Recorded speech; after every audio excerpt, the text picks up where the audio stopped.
Okay, ikaw ba yung top frag na mayabang? Kausapin nga kita, may tatanong lang din ako. Tingin mo deserve ng mga walang tutok na mura-murahin mo sila? Deserve ba talaga nila yon? So ano yan? Pag wala ka rin tutok, dapat mura-murahin ka rin namin. Ganun ba yon? Lakas mo magreklamo. Ganyan ba talaga kaalaga yung point sa'yo? Tapos kapag minura ka, iiyak ka din? Tapos kapag sinabihan ka namin ng yan lang yung kaya mo, sasabihin mo sa amin, ako nga top frag ako eh. Ano ngayon kung top frag ka? Kaya din namin gawin yan, wala lang talaga kaming tutok. Tapos sabihin mo pa, galingan mo naman. Ang kulit mo, wala nga kaming tutok. Kahit anong baril ang gamitin namin, wala talaga kaming tutok. Huwag mo din sasabihin sa amin na wag na maglaro ng COD-M. Bakit? Sino ka ba? Ikaw ba gumawa ng COD-M?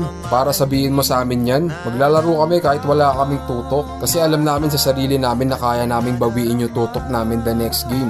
Kaya kung pwede ba manahimik ka na lang. Hayaan mo na lang yung mga kasama mo na maglaro. Malay mo first game lang nila yan. O kaya baguhan yan sa COD-M.